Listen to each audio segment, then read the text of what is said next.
Can you guys hear me okay? I can hear you. Yeah. It's okay.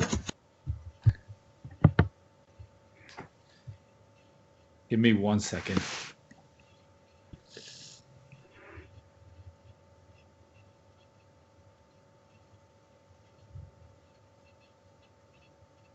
Agility at its finest.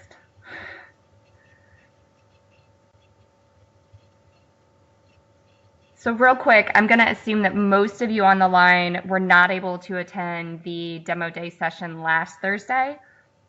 For those that were on the call last Thursday, today is very similar in terms of agenda.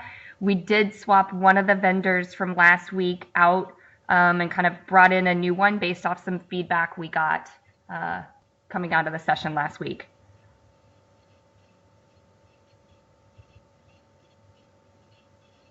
So.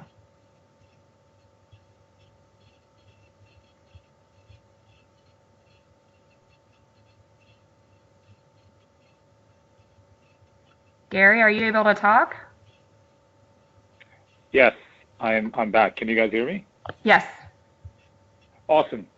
Sorry about that, guys. I actually dialed in from my laptop and my phone, and that caused a little bit of trouble. But good morning, everybody. Welcome to the second version of the CMI Demo Day. And for those that are familiar or might have attended previous LaunchPad Demo Days, the format is fairly simple in the sense that we pick topics that are of high relevance to the business and curate a bunch of emerging technologies that are helping solve that problem for other brands or might have solutions that might be useful for us. And specifically today, what you're going to see is a showcase of CMI related technologies, and really the work has largely been driven by Jessica, who in her first few months has been on a journey of exploring plenty of these technologies, some that we have also met, and it's an accumulation of some really powerful stuff that can potentially help us do some really groundbreaking things over the course of this year. So I'll set the stage by giving you guys a little bit of context of how these things started and what really the objective of it is today. So Jessica, if you go to the next slide. Cool. Really, I mean, just to give you guys a perspective on what really LaunchPad is a digital innovation platform where we experiment, incubate ideas through partnership with technology startups. If you go to the next slide, Jessica, the focus really is around 4 big pillars that we have been driving as part of the pilots that we are doing. So at this stage, we're running about close to 40 pilots at different stages, and 4 big areas are intelligent media reach. So that's all around driving, partnering with technologies that help us reach the right consumer at the right time, delivering the right message. We have a bunch of pilots in Impulse of the Future. So really looking at how do we harness and deliver on moments that matter for confectionery, and also we're doing some work with pet care in this space as well. We're looking at new formats of media, new platforms, new technologies such as gaming, mixed reality, voice, chatbots, and what can we do and how can it unlock value in our campaigns, for example. And then lastly is all around driving conversion, and that is both physically inside the store, so transforming the aisles with a more immersive experience, all the way to how do we use technologies to drive more seamless conversion online. And I think the 5th pillar that is currently not really spelled out here in detail, but I think is a very important pillar, and we've done a few pilots, is related to analytics and data. And that is really where today's demo day will sit. So if you go to the next slide, for some reason I can't see the slides. So give me 1 second. Let me just open the deck on my end. Can everybody see the slides? I think it's my issue. Okay. Yes, we you can. and I. It's okay. Yeah. So it's not you, it's me, Jessica. So Jessica, what's the if you tell me what's the slide, then I can talk through it because I know the slides pretty well. It's basically the inspirational demo days, bring the outside in. Yeah. Yeah, exactly. So like I was saying, we started this format. Majority of the LaunchPad pilots, guys, is really bottoms up. We crowdsource ideas from associates around the world. We pick the best ideas, put funding and resources behind it. Last year, we realized, what about driving ideas through inspiration? Like, what about showcasing technologies that we might not have been exposed to, and that could be the trigger and inspiration for a brief. And really, that was the format that we launched last year, and we did multiple demo days on topics such as how do you win with Gen Zs and millennials, how do you drive conversion, how do you drive intelligent media reach, and that actually resulted in us showcasing close to 20 startups that were very relevant to it, and also leading to 4 pilots as a result of it in previously unknown territories. So that is really the objective of what we are trying to do today with this group, guys. Like, what we want to do is essentially provide you the fodder for inspiration and action, and really, for you guys to see some of this stuff and say, okay, is this relevant to my business? Can it make me do my job better, faster, and more efficiently? And with LaunchPad, you have the platform to now bring those ideas to life. So what we ask you to do is at the least, be curious, learn a lot. And on the other spectrum, if you really see something that is relevant to your business, please raise your hands, and we can help drive that either via LaunchPad, or you could just go pilot on your own as well. So if you do that with LaunchPad, of course you get resources and funding, but that doesn't stop you from driving innovation in your market if you really want to do that on your own. So that's really the setup from my side. I think you guys will really enjoy the session today, and Jessica, it's all you. All right. Well, thanks, Gary. Oh, ground rules, but that's okay. We'll skip that one. All right. So welcome again for everyone on the line. I'm actually really impressed at how many people were able to join. I think we had a bit smaller audience last week, but again, I think our goal was to reach as many CMI folks as we can.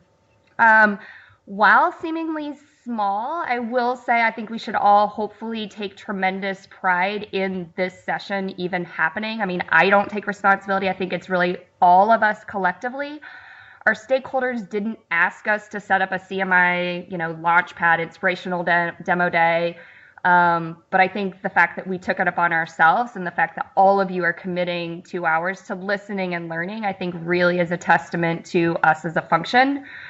I'll be transparent. 5 months ago, before I started this role, I was in many of your shoes. I had been supporting the North America pet care business for 5.5 years. I don't think I even knew what LaunchPad was. And what I did know, I sort of associated it with technology, startups, didn't really understand. I think what I've learned, and what I hope you all take away from today, is that LaunchPad is just as much about culture and mindset as it is new solutions and technology. I think it's up to all of us to sort of embrace this idea of messy, learning to be comfortable being uncomfortable, and being more agile and experimental. So the next, call it hour and 45 minutes, will be a true test of that from my end, as I try and navigate all of the different vendors that will be joining us, and hopefully getting all their their PowerPoint presentations to work appropriately. So I think if we accomplish one thing over the next hour and 45 minutes, I hope it's this. It's that all of you know and feel like we're in this journey together, and that it's just as much about our ability to learn with and from each other as it is any new technology. So for those that don't know me, I'm a new member of the Mars Global Services Insights team, i.e. Mars CMI. My title is the Explorer, and my job is basically that. It's go, explore, bring back new novel solutions, technologies, partnerships. My first 100 days was a little busy, a lot of traveling, talking, listening, learning, looking at several of the names on the Skype. I think I talked to about half of you. So yeah, my job was sort of be the eyes and the ears, and hopefully you'll see that the subset we've brought to share with you today is just really inspiration of some of the new and novel things that I've had the opportunity to see. I guess for me, I'm a very curious person, and even growing up, I didn't really, my parents would say, go do this, and I would obviously come back with, well, why? Why? And I think for me, my biggest aha in my first 5 months isn't all the startups and the cool tools and the new vendors and things like that. It's been a much greater appreciation for the why. I think a lot of times we talk about our digital transformation and we need to transform, and I think we get very internally focused and we lose sight of the bigger picture, and that's the consumer. I mean, our need to transform literally it starts with the consumer and the fact that technology is changing the way we live our lives, the way we work, the way we communicate, the way we talk. And I think it's even going beyond that. It's not just changing our behaviors, but our fundamental values, and even how we feel and some of our emotions. Things like convenience, personalization, those are very much a part of our expectations in the world today as human beings. And therefore, I think we need to think about research through those lenses as well.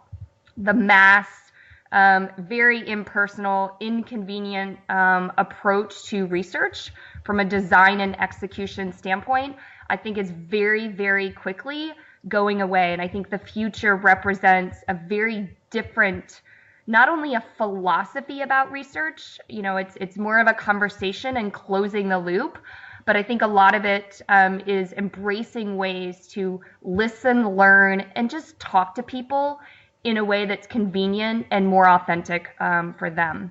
And you'll see a lot of those things brought to light via the capabilities we're going to highlight today. So these are, as I've tried to distill, oh my goodness, how do I make sense of everything I've learned, seen, heard over the last 5 months? I tried to distill it into, okay, there's 4 things that have really stuck out to me in terms of the next generation or the future of insights. And you'll note it's not just the future of research. 1 is mobile first, 2 is closer to real world. 3rd is beyond buyer behavior. I think there's a lot of interesting stuff happening in this space, and it's basically data is now a commodity, and people are trying to get beyond that. And then lastly is automation at scale. So again, you'll see a lot of these things weaved within the capabilities that we're going to overview. So how did we pick the 5 we did? We put them all in a hat and just drew names. No, in all seriousness, a couple of them actually came from recommendations from the business units, and some were ones that either Gary or I had sort of gotten exposure to. Our criteria was pretty simple. I think all of them are using technology in a way to basically listen, learn, and talk to consumers in a way that is more efficient and more personal to them. And I think beyond the tools, I was personally inspired at how each of them are even thinking about research, the consumer, and insights as a whole that I think hopefully above and beyond the tools, you guys draw inspiration from as well. So who are we going to talk to? So these are the 5 for today. I'll start kind of at the top. So AdRich is essentially a smart label technology company. And I think it really represents sort of next generation in-home use testing, where we're not asking consumers a ton of attitudinal questions and giving them very cumbersome sort of diaries to fill out. But it really just measures the what they're doing, putting less emphasis again on what they say, and ultimately making research more convenient for the consumer. Quid was a new addition to today, so they were not shared last Thursday, and they're just a super cutting-edge data science platform. A little geeky, but you'll see, I think what really resonated with me is they take the incredibly complex, but distill it into a very simple visualization. They've got 14 registered patents, so I did a little bit of research on them actually yesterday, and oh my goodness, if anyone has looked at Crunchbase are some of the things that basically give you sort of the really behind some of the startups. They've also, they've got 14 registered patents and are fully funded from 19 investors. So in other words, they're a little guy with a really phenomenal tool that a lot of people, outside investors, are putting their own money behind. Perksy and Simpler, I think, are just really fantastic examples of embracing multimedia and going beyond just words to ask people questions and sort of listen and learn from them. So Perksy is the pinnacle of designing research to be mobile first. And I think as a result, they really represent a best-in-class way for attracting that mobile-centric consumer, i.e. Gen Z and millennials. Simpler, again, a really small startup, but super fascinating. I think you're going to love Ben. He's been in the industry, market research industry, for 20 years. And so I think can speak to where were we 20 years ago? Where were we even 5 years ago? Where are we today? But where do we really need to be as we think about leveraging technology, but actually use technology to get closer to the consumer, as opposed to, I think, a lot of the tools today that have allowed us to get further from the consumer. And then lastly is Ramesh. They are the pinnacle of automation at scale. They essentially do one-on-one conversations, but at the scale of quant, fast and super cost efficiently using AI. So I think Ramesh, again, illustrates the blurring of lines between qual and quant that technology is sort of enabling, ultimately giving us much greater speed. So with that said, Joe, are you on the line? I am. Okay, so I'm going to hand it off to you. Can everyone see the slides okay? Awesome. Yep. Okay. Yes. Joe? All right. Well, good morning, everybody. Thank you for having me. We're awfully excited to have been asked and included in this, and so hopefully we come out of here with some better understanding for what it is that we do and where we can impact the business moving forward. So at AdRich, what we are is a smart consumer usage tracking technology, and the best kind of parallel I can draw for you is think of it like a Fitbit for products in a consumer's home. And so the problem we're trying to solve, I give a couple of examples here to help illustrate which type of, let's call it, bias we're trying to take out of consumer insights. So the first question that I would ask is, if you imagine that, we're sitting down and I'm asking you to tell me how many, if we can go back one, there we go. And I'm asking you to tell me how many pieces of pizza you would have if you and I shared a pizza. I think you can typically give me a ballpark answer, but what we find is that people very rarely know the exact answer, right? Because some days you're going to have more than others. Some days you're going to have less. And if we ask you to tell the average number, you probably have a good guess, but you really don't know the answer. Plus, it's going to depend on how recently you had it. And that's where this coffee example comes in. If I ask you how many cups of coffee did you have this morning, you'll probably have a much better answer and be able to answer that much more definitively and confidently. And so the way that we kind of wrap it up is this statement on the bottom, which says when we do some of our research that is based on consumer recall, when we ask consumers to remember something or to tell us, this is what I did and this is why I did it, and they're not doing it live in real time, what we end up finding is that the data kind of falters because the user doesn't necessarily know the answer, and we're getting ballparks based on opinion or recollection instead of what actually happened. And a lot of the reason that we see this is what I like to call the wedding example. So people like to show us and tell us and introduce to us the best versions of themselves. So what I say all the time is when the camera comes around, you're at the wedding reception, and the camera comes by you, you kind of stand up a little bit straighter and taller, and you put a smile on your face, maybe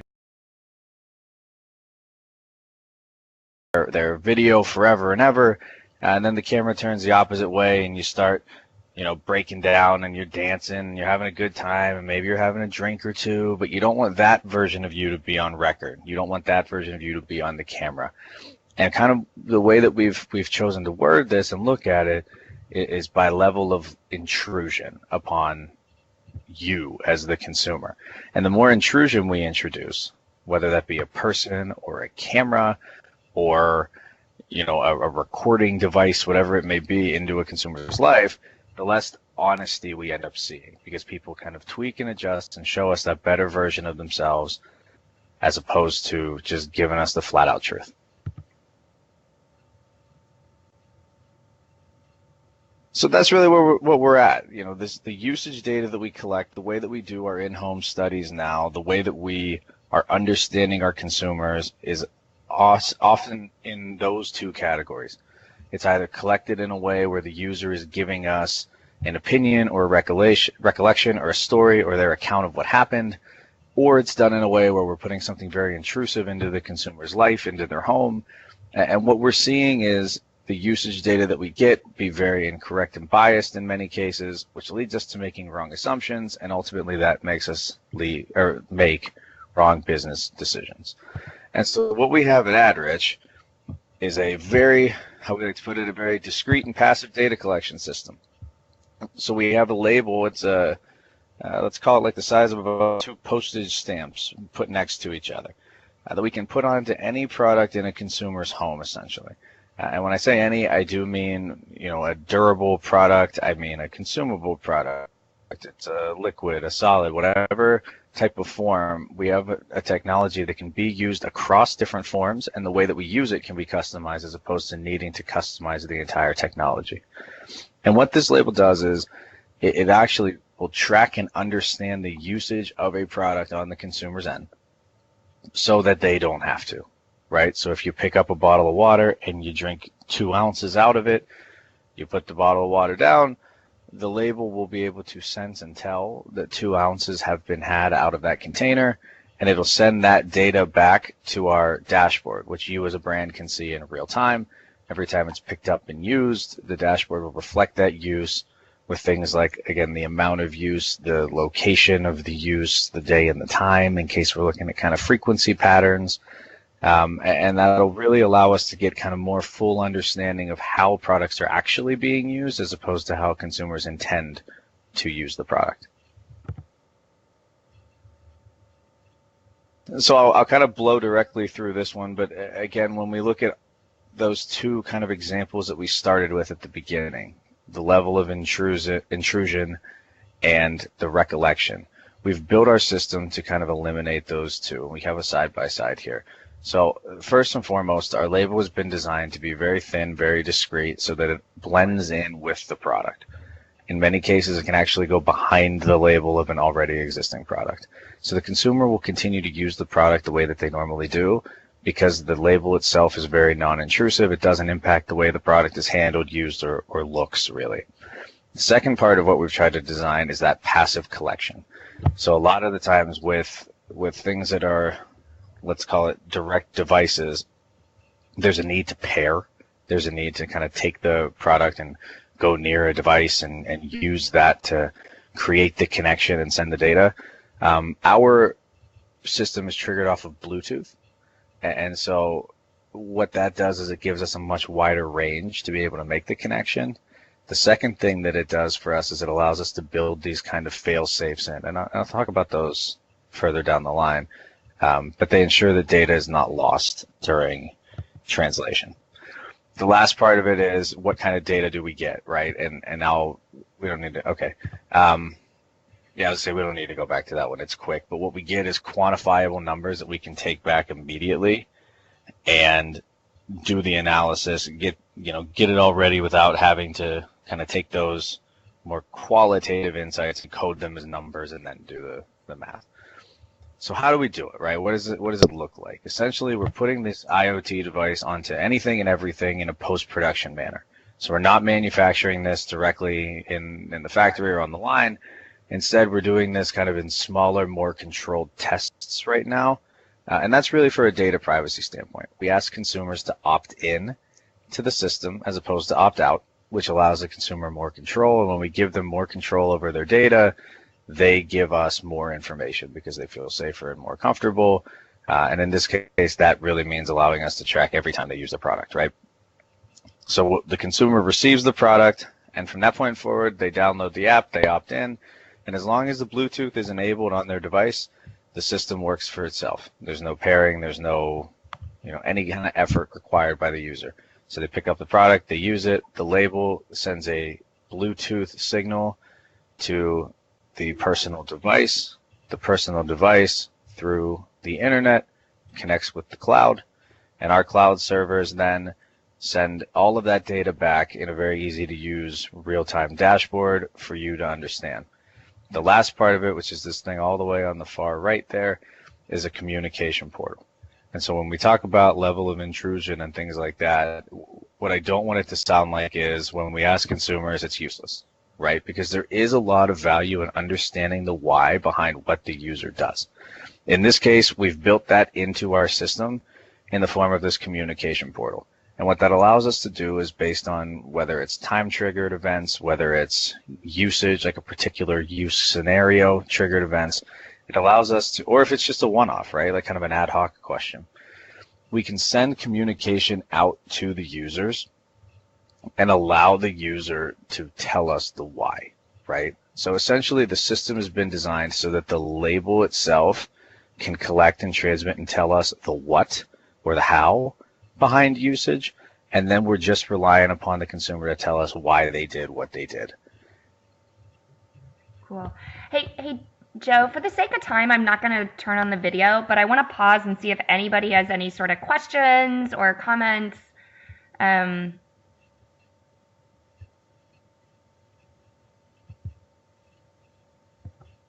Okay. We'll jump to the case study. Awesome. All right, so where can this apply in a business sense, right? Because it's all fine and nice to have a neat technology, but it's really not very interesting if it's not going to impact our business. And we found three kind of streams of business that have worked really, really well and been impacted greatly by our technology. The first one is understanding that real-time feedback, right?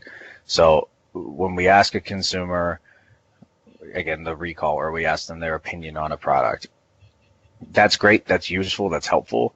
What's more useful is to put the product in the consumer's home and kind of for all of us to get out of the way and just let the consumer live their life and do what they do, to see if they really use it as opposed to using it under kind of a monitored scenario where they know that they're expected to use it, right? So that's thing number one. The second one is that ability to trigger the surveys, the questionnaires, to understand the why behind the what or the how, and that allows us that kind of full understanding in that kind of research or insights world. The second place here that we've seen some big impact is in the targeted merchandising avenue.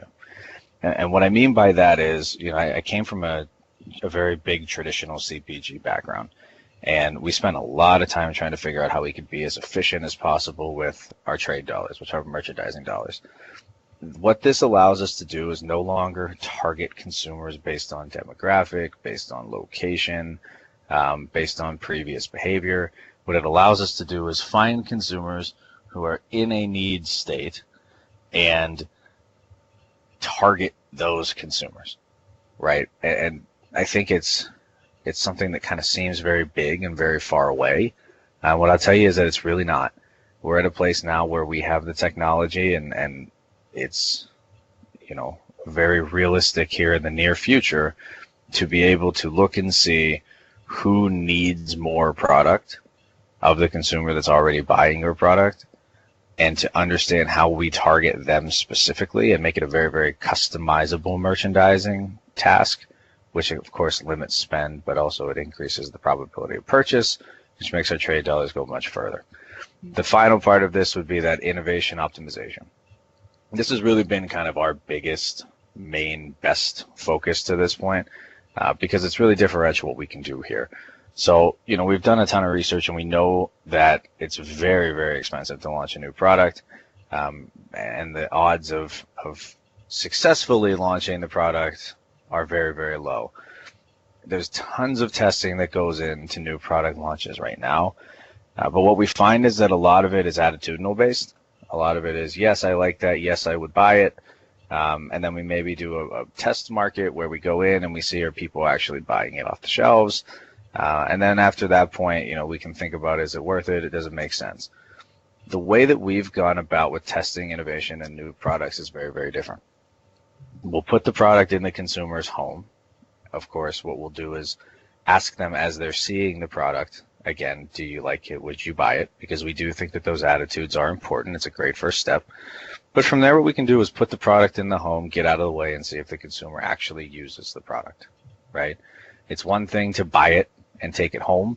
It's another thing if you buy it once, you take it home, you never use it, and you never buy another. So by actually seeing the consumption rate in the consumer's home, we can understand whether this will be a viable, repeatable kind of product. And then we can use that communication portal to actually send an offer and tell them, hey, you're running out, you did run out, whatever it may be. Do you want to buy another one? And so it's not testing that trial, retrial metric in theory. It's not asking, would you buy another one? It's actually putting that to the consumer and saying, here it is. Do you want to buy another one? Yes or no, which will allow us to see if they are just telling us that they would buy it or if they actually mean it and would buy it again. So that kind of proving of repeatable concept from a new item perspective has been very, very interesting and very impactful in the work that we've done previously. Cool. Yeah, and I think all these are great examples of just technology blurring the lines between research and real world, and the targeted merchandising in particular of actually it's solving for a potential consumer pain point versus I think sometimes we approach research as just us getting information versus necessarily solving a consumer pain point. I want to speak to any of the case studies, and then I think there's only one or two more slides. You've got about 5 minutes, Joe. Perfect. I can blow through the 2 case studies pretty quick because I think the takeaways are more important than the graphs or the charts. The first one is that we can understand through our technology what we kind of call the unspoken use, right? Again, people give that best version of themselves, but what else, right? So we all kind of know the #1 use for peanut butter, which is a product that we've done some testing on. It's the classic, like the peanut butter and jelly sandwich kind of thing, or putting peanut butter onto bread. That is the #1 way that we saw peanut butter being used, right? What we were interested to find was this really big kind of clump, and you can see it on the left graph between like the hours of 8 and 11.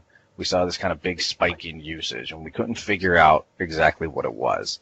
So we started using the communication portal and sending communication out to find out, what are we seeing? What is this that's causing this kind of late night jump in peanut butter use? And it was really 2 things. The first one, which was kind of the more interesting one, and I think we all know it, but maybe it's not always dictated, was moms who were just sneaking a little peanut butter out of the jar after the kids went to bed, right? It was a late night snack. The second one, which isn't listed here, but it's also interesting, is it was more younger, let's call them millennial aged men using it as a substitute whenever they had run out of protein from like working out at the gym. They'd go home afterwards, they'd see they didn't have any protein, and they'd reach for the peanut butter and use that as kind of a substitute. So those 2 uses, while not kind of traditionally what we had thought about, are things that kind of come to light using our technology when we see these odd off-the-wall types of use, and we can find out exactly what is causing them. On the next one, I'll kind of blow through this because we talked about the new item innovation kind of launch things. Essentially what we saw here was a company who changed packaging on a very kind of classic traditional item that had the same packaging for a very long time. And the consumer, the sales were down, the brand came to us and said, we can't really understand, is this a consumption problem? So we put kind of 2 tests out there. We put the old packaging into some homes, we put the new packaging into others, and we compared the consumption side by side. And what we saw was there was actually a drastic drop in in-home use with the new package. So again, we went back, so we understood that. We saw that the new package was less effective for, let's call it, garnering use than the old. And we were again able to use that communication platform, ask the users with both kind of the reason. And what we found from the consumers in the new packaging group was that the new packaging on a food meant for human consumption looked like packaging for a food meant for pet consumption. And so people would see it in there, wouldn't even trigger in their mind that that was for them. They thought it was for the dog. They wouldn't pick it up until we kind of prompted them using that messaging portal to say, hey, you haven't used this in a while. Do you want to pick it up and use it? And they'd be like, oh, yeah, I love that. But in the package form it was getting lost in the pantry because it wasn't what they had expected. Cool. So the decision was made to pull that new packaging, go back to the old packaging. And obviously the investment there is what we would have been able to save had we done this testing beforehand. So Joe, I'll go ahead and ask are you able to speak with this example about how long it took to get the results and how much that cost? I can, yeah. So a test like this, we would have done, let's call it around 100 consumers, so 50 in each group. The test results would take us about a month to get back. So we like to do about a 4-week field test. And the cost on that is roughly 15 to 20,000, depending on kind of the bells and whistles around it. Great. So I think the last one slide, we're pretty much at time. That's okay. Kick me out. Are there any questions?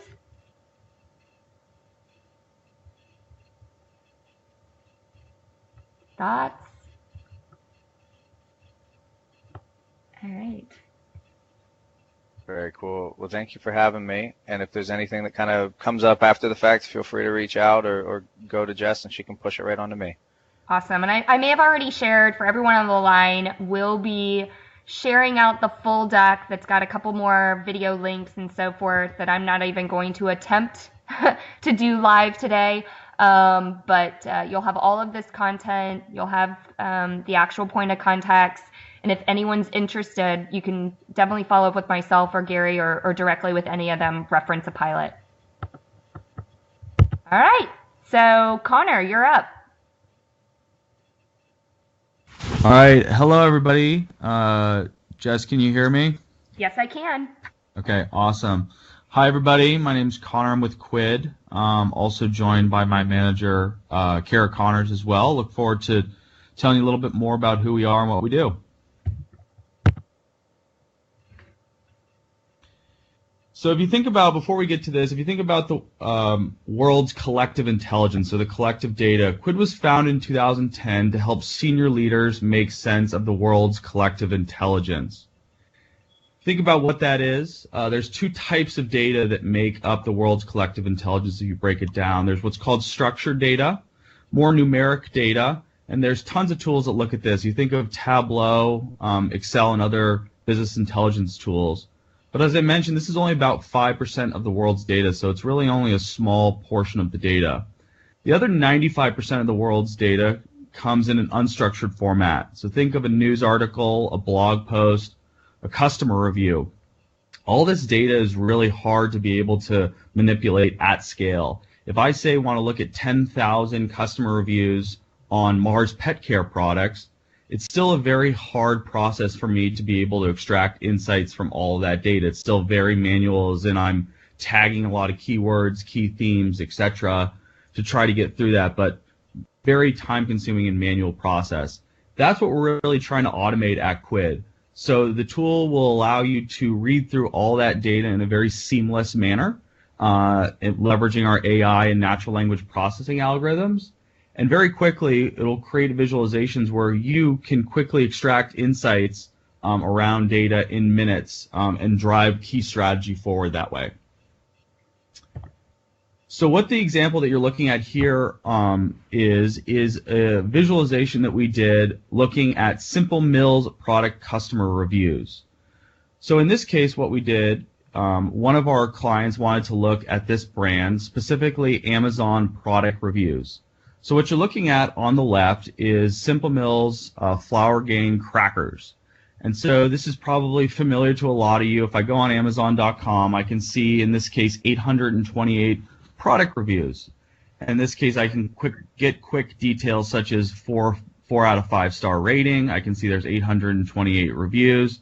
I can see a handful of snapshot reviews. You could identify keywords, things like that.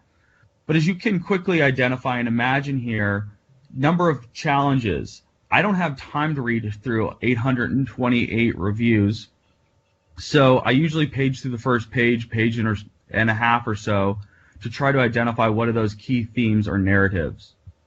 Well, with Quid, I have good news. It's very quick and easy to read through all those 828 reviews and extract what are those key narratives. So what you're looking at on the right is actually a static, but typically the Quid is a very dynamic solution. But in this case, what the tool is doing is it's pulling out what are those key themes and narratives around this particular product. So to give you some context, each dot, or what we call a node, represents one customer review, and each cluster, or grouping of dots, represents a key theme or narrative. So as you can see within this product, the tool is pulling out what are those key topics. So Simple Meals is a healthy alternative, being there in the pink, or in the blue in the top, crackers being highly caloric, or using mixes for different recipes there in the red on the right side. So the tool is creating these clusters in a very unbiased way. You are not telling it what to cluster around. It is doing that for you in minutes, leveraging our AI and natural language processing algorithms. So that's the first thing it does. The second thing it does, and really where the power of Quid comes into play, is the relational context of these clusters. So to be able to see, for example, that red in the middle around saltiness is very close in proximity to the light blue at the bottom around great taste, means there's a lot of shared language around those two narratives. And that shouldn't be particularly surprising, obviously, this being a lot around taste. However, again, if you look at the top left corner around preparation possibilities with mixes, very different conversation. And you can see that relationally on the visualization, very different in how those key conversations are happening. So I really like this example, and Kara will actually highlight the applicability of this use case later on in our presentation. But just to give you some context of what Quid is and how it looks visually, again, not only does the tool extract what are those key narratives, but how are they related to one another.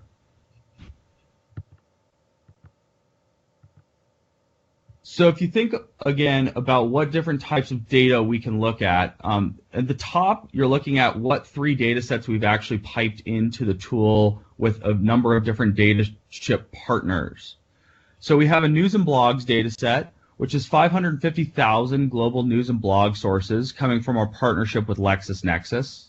We have a companies data set with now over 2 million public and privately funded companies coming from CapIQ and Crunchbase.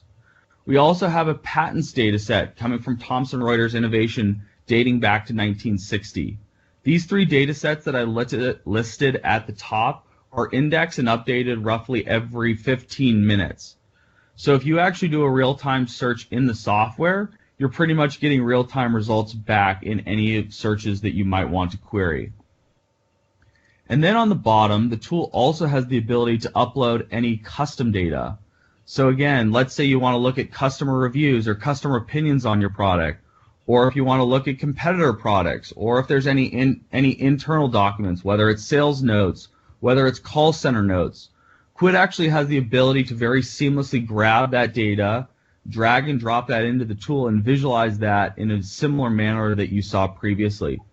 So what I want to highlight here is that the tool is obviously very dynamic in how we can work in a variety of different types of unstructured data sets to quickly draw insights from our dynamic visualizations. So what you're looking at here are the 6 main use cases that folks are typically using Quid to help solve for. The one obviously that we want to focus on today with your group is customer trends. So being able to look both at our brand, whether it's, say, Mars Pet Care, maybe there's an individual product that we're launching. We want to look at customer reviews around that. That's a great use case for Quid, as well as, let's say we hypothetically want to look at the entire industry landscape. Let's say it's Mars Pet Care products and just the pet care product narrative in general. We can look at that typically in our news and blogs data set, as well as looking at brand perception. How is our product being perceived in the media? We have a lot of different ways to slice and dice the data to get to key insights. But this just highlights, again, let's say I want to do competitive intelligence and R&D. We also have the capabilities to do that as well.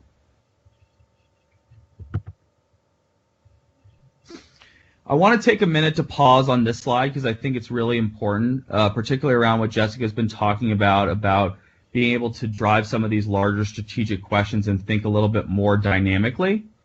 This highlights 9 use cases that a number of our large customer insights-driven clients are using Quid to help solve for.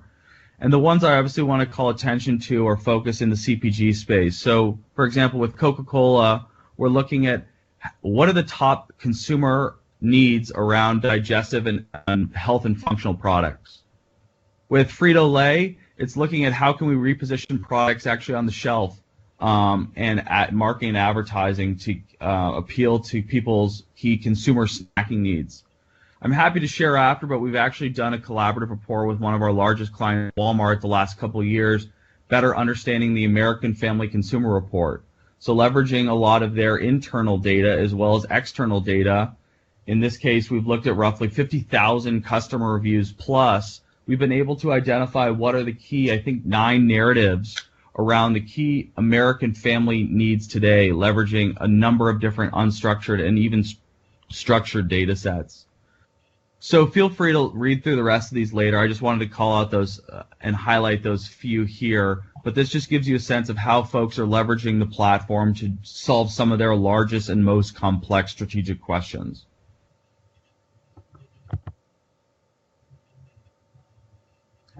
I mentioned previously, but Walmart is one of our largest clients. They're using Quid in a number of different ways across, I think, about 9 teams today internally.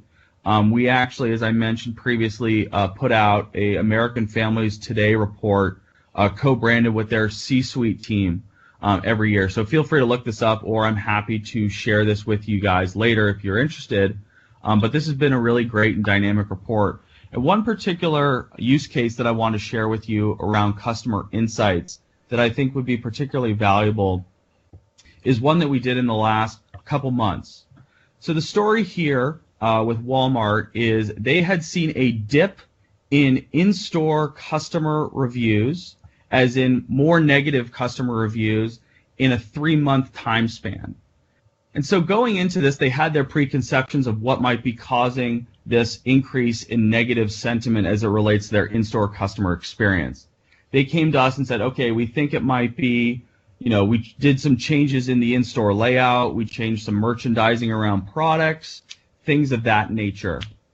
But what we actually found looking at their 50,000 both Yelp, combining Yelp store reviews as well as their in-store customer surveys, actually identified that the ATM machines that sit at the front of the stores were causing huge pain points. A number of customer reviews, negative customer reviews, were around that the ATM machines did not work when people walked in the store when they were trying to remove cash, and so people got fed up with the experience and actually walked out the doors.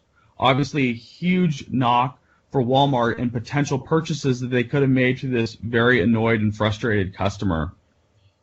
There's numbers of use cases like that and success stories that folks, not only within Walmart, but other CPG clients, have been able to leverage a vast amount of unstructured data and extract some insights that they might not have even thought about prior to the conversation. Cool. I'll let Kara take it from here. Great. Nice to meet you, everybody. As Connor mentioned, I think the Walmart report is a great example of a broader piece of thought leadership that we put out with a client. In addition to some of those in-store kind of trends that Connor mentioned, we helped surface. There were some really interesting things more broadly on the American family around, the need for wellness and not being able to get sick, the fact that families still want to eat dinner together and how Walmart might reposition different product categories to go together to help families, kind of grab a meal on the go. But maybe to bring it a little bit down to earth and a way that I could see some of these teams on the line actually using the software is just to take you through that Simple Mills example that we touched on earlier. So you could imagine there's a number of reasons you might want to take a look at product reviews. one, if you're looking at your own product, to understand what are kind of key opportunities or pain points for your customers.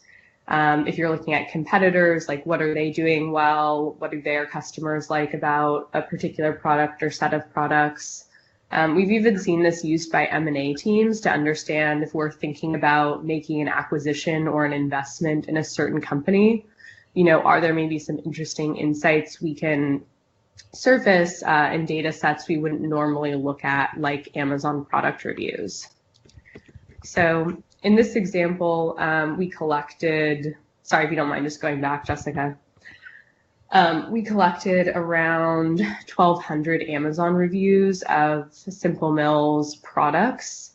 And so what the Quid software does is, like Connor mentioned, we'll use natural language processing to read through each individual product review, gain an understanding of it, and then we'll actually add on a layer of machine learning, and that's going to help us surface the patterns across that broad data set.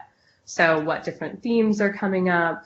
It's also going to pull out important entities, like if they mention other brands or various topics. And lastly, capture some of the structured data that exists with these reviews as well. So things like star rating, it'll calculate sentiment, etc. And then this last layer that we create is a visualization.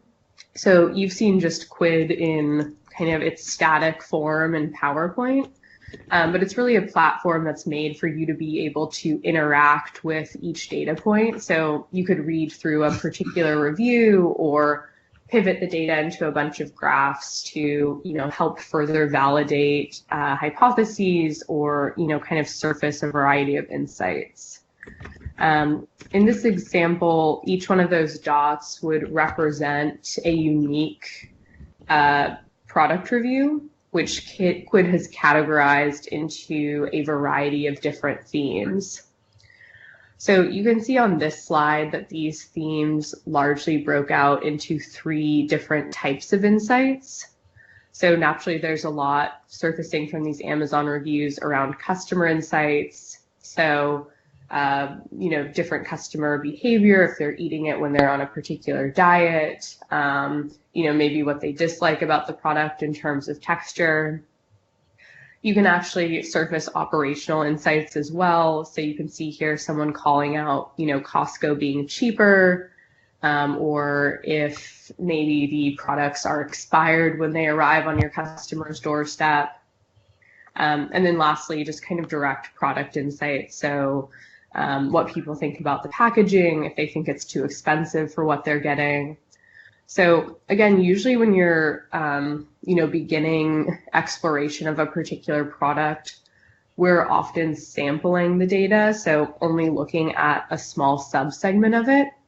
Or if for some reason we do have time to read through all of the data, all of us tend to come to doing any type of research or analysis with our own, human bias. So I might have presumed that, Simple Mills is going to have really positive reviews. People love the packaging. People are eating it for Weight Watchers and keto diet. But this data could show me something completely different. And I think that's a lot of the power of Quid, is really letting the data speak for itself and helping give you that unbiased way to either validate or disprove a hypothesis. So I mentioned the ability to pivot the data in a variety of ways to kind of continue surfacing insights. So in addition to looking at the kind of text of the review itself, we can also pivot by things like time and star rating. Ratings on a time series. So I can see that from 2015 to 2016, there were significantly more reviews on Amazon. So the products are probably kind of taking off. But we also noticed that negative reviews quadrupled during this time. So historically, I might have just thought, okay, well, that's interesting. Like naturally, more people are, reviewing the product. I'm sure more of those reviews are likely to be negative. But with Quid, we can actually dig into this data and interrogate exactly what's causing that. So if you go just back to that slide, Jessica, sorry, one more. You can see on the right-hand side, if we look at those same categories I mentioned before around customer segments, pricing, taste, and use of product, that it's really the packaging and price that is actually driving the negativity of those different reviews. So really what's causing them to have 1 and 2 star reviews. And so, if I'm either at Simple Mills thinking about how to improve some of their ratings and get more customers on board, I might look to do a packaging revamp or think about our pricing or the number of chips that we put in each package. Yeah. So real quick, I think we're down to about 1 minute. I want to pause and see if there's any questions. Mm-hmm.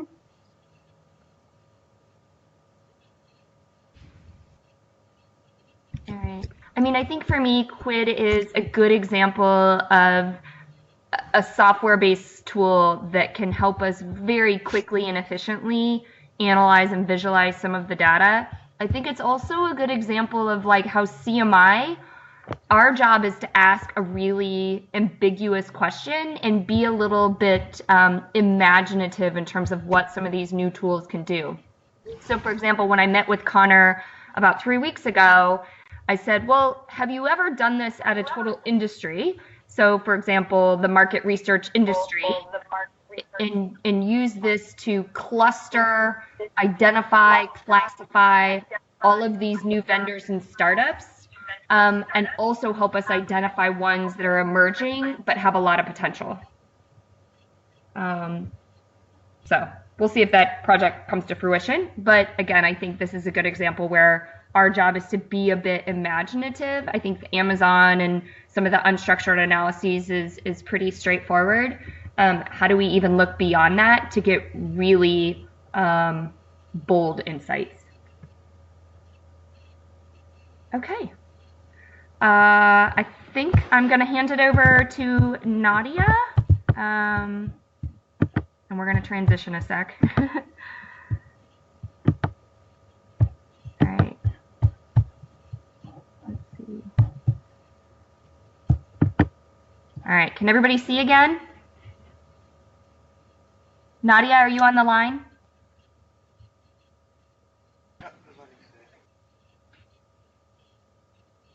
Can you hear me? I can hear you. Let's see. Okay, great. Okay, cool. Just want to make sure everyone else can as well, because I've got a little notification that says the presenter muted you. Okay. And thanks again, Connor. Sorry. Okay.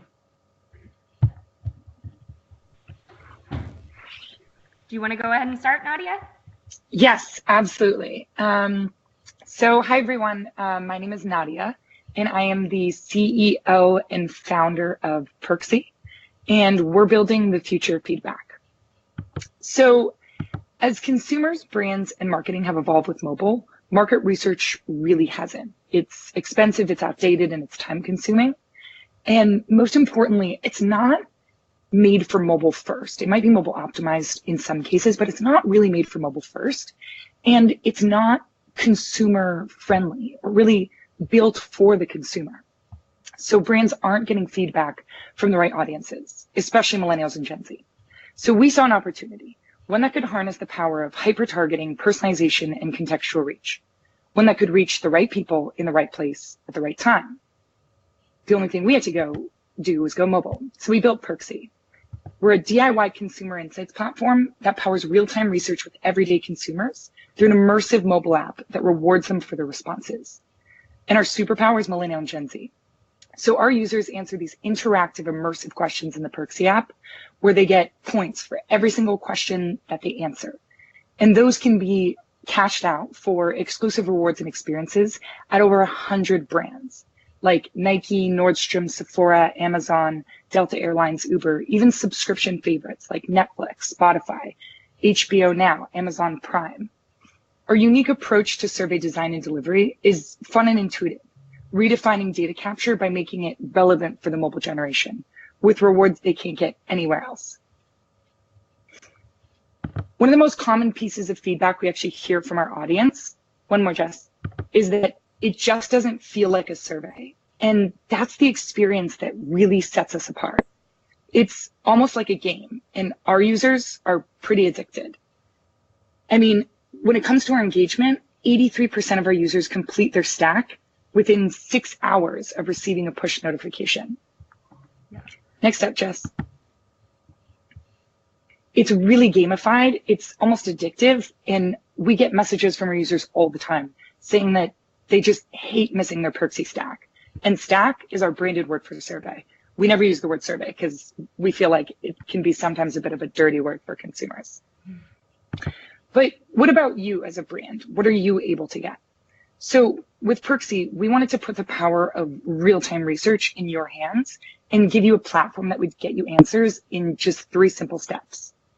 The first is you can create immersive questions that captivate your audience. You can choose from 10 different question types like thumbs up, thumbs down, multiple choice, our patented emoji response, open response ranking. And, you know, I think one of the biggest things we realized is where some of our, you know, our folks on our team that come from traditional research backgrounds have said that open response has historically been like the kiss of death for them. For us, it's our most popular question type for both consumers and, of course, as a result, for brands as well. So these users are responding to our open response questions as if they're texting their friends. So we get full paragraphs, like not just 1 to 2 sentences. We're talking paragraphs.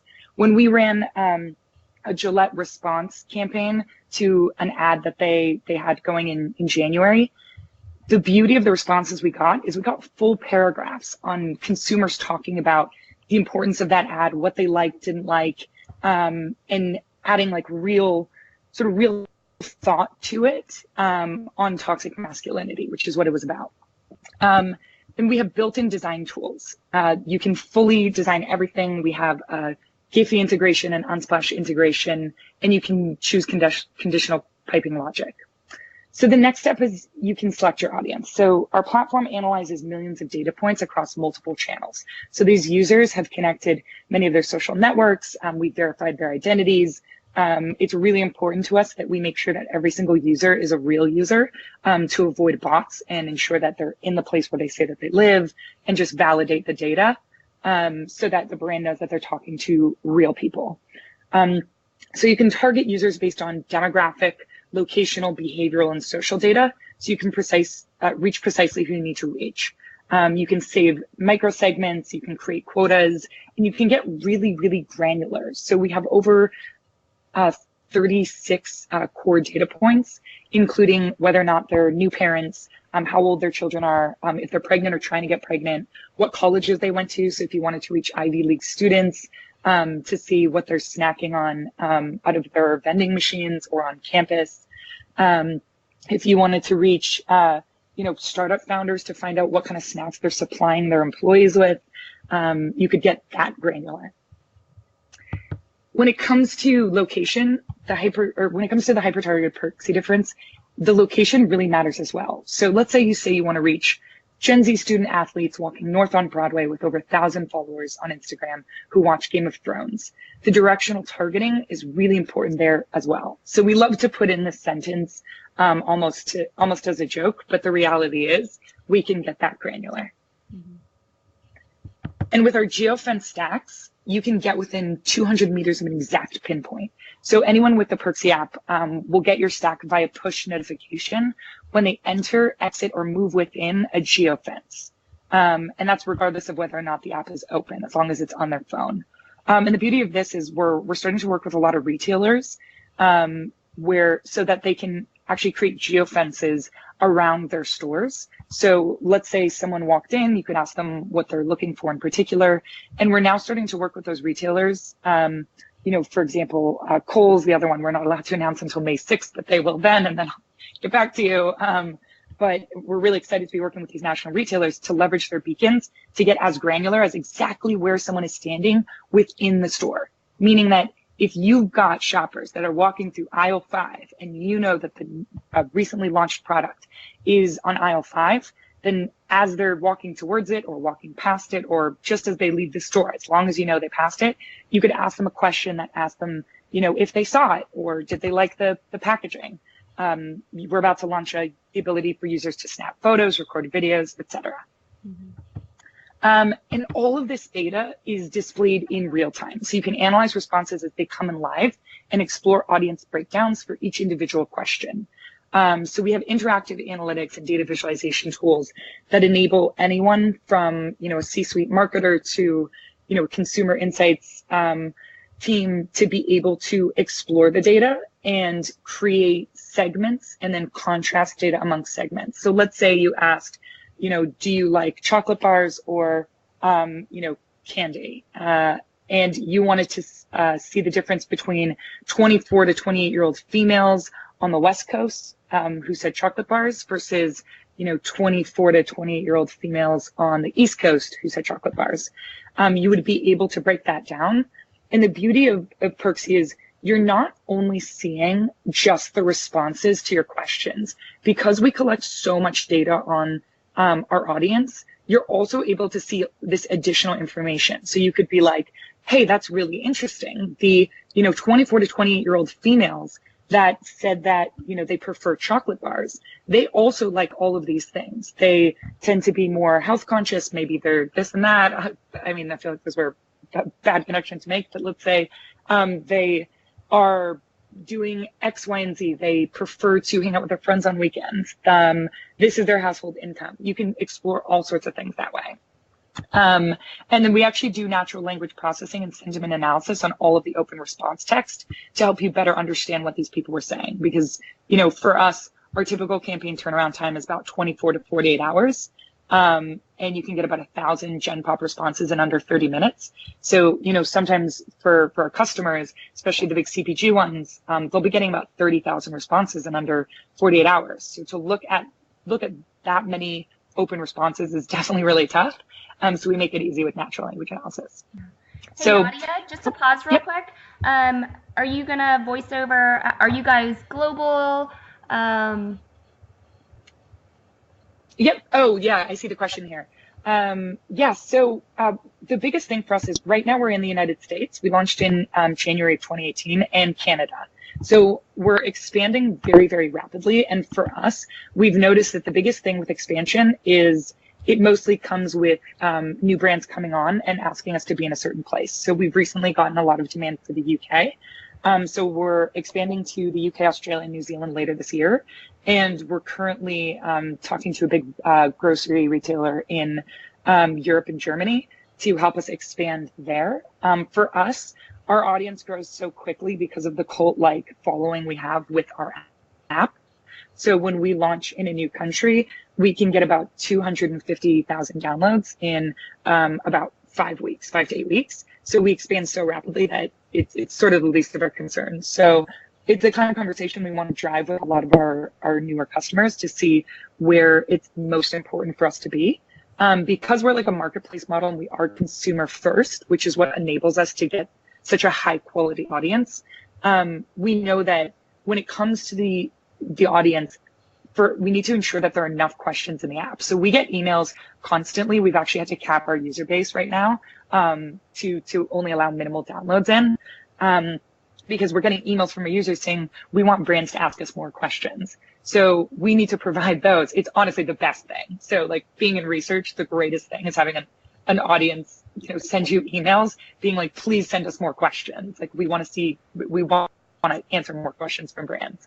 So as we add more brands in, that enables us to expand. So Jess, do you mind just going back one to the audience so I can talk a little bit about that? So in terms of our audience, this is something that we strongly feel needs to be rethought in consumer insights and in research. So we don't believe in the standard antiquated pool of professional panelists who are recycled through panel after panel. We believe that brands should be talking to a real and representative sample of everyday consumers who actually engage with and interact with their products and services. So, the people who are going out and most likely to actually buy your products and probably already do.